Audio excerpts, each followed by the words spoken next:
Chapter 5 Horrible Harry and the Field Trip. Harry and I made a promise.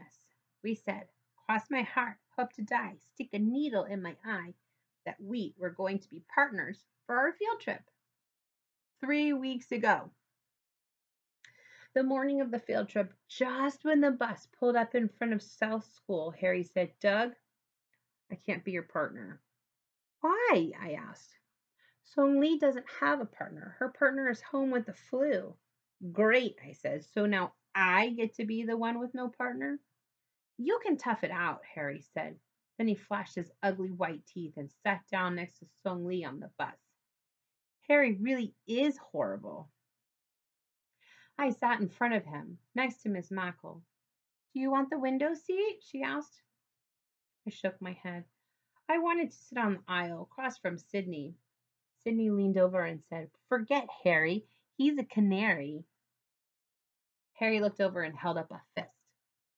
I made a face. Harry is a canary. Tweet, tweet, tweet. Now Harry had both fists in the air. That's when I sat back and talked with Miss Mackle. What do you have in your lunch? I asked her. Cream cheese on date nut bread, celery, and dried apricots. It sounded like something my teacher would eat. What do you have in your lunch, Doug? Jelly sandwich, apple, and 6 giant chocolate chip cookies. I said the last part real loud.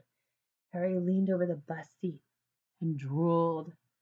Mom packed me extras for my partner, I said. Harry licked his lips. Do you like chocolate chip cookies? I asked Miss Mackle. I love them, she said. Here are the boys talking.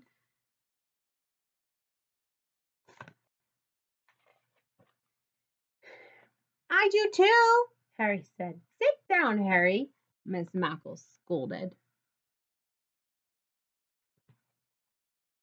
Harry made a face. I noticed Song Lee was talking to Mary and Ida across the aisle. Harry just kept staring out the window. He had no one to talk to. When we got to the aquarium, Miss Mackle and I were line leaders. We led the class into the building and into the room with the big tropical fish tanks. Just when I was looking at the upside down catfish, Harry said, You want to be partners? I gave him a look. I wouldn't be your partner in 1,000 years.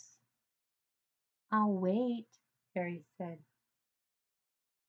When I was through looking at the upside down catfish, I said, I thought you were partners with Song Lee. She's with her 2 other friends, Mary and Ida. They're going to sit 3 on a seat on the way home. I wouldn't be your partners in 100 years, I said. I'll wait, Harry replied. At lunch, everyone sat at picnic tables. I sat next to Sydney.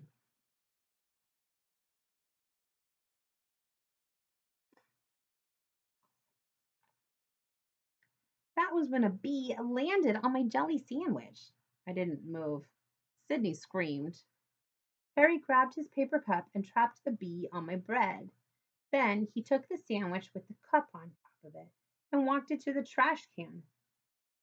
Harry dropped the bee inside the can and closed the flap. Some jerk is going to get a big surprise when he opens this, he said. Then Harry offered me half of his sardine sandwich. No thanks, I said. I can't eat sardines now. They look too much like the fish in the aquarium. Harry stared at his sardine sandwich. He looked sick.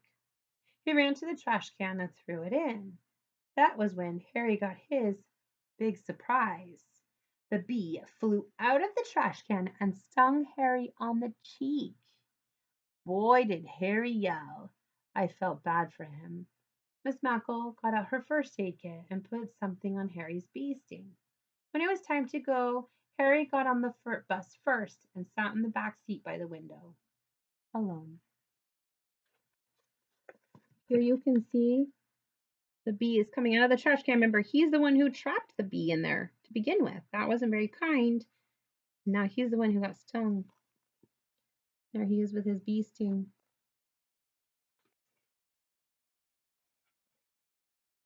As I walked up the bus aisle, Sydney moved over. Want to share a seat with us, Doug? You don't want to sit with that canary, Harry. That's when I made a fist. Don't call Harry a canary. And I went over and sat down next to Harry. You don't think I'm a jerk? He asked. I shook my head. He did try to help me. He got stung because of me.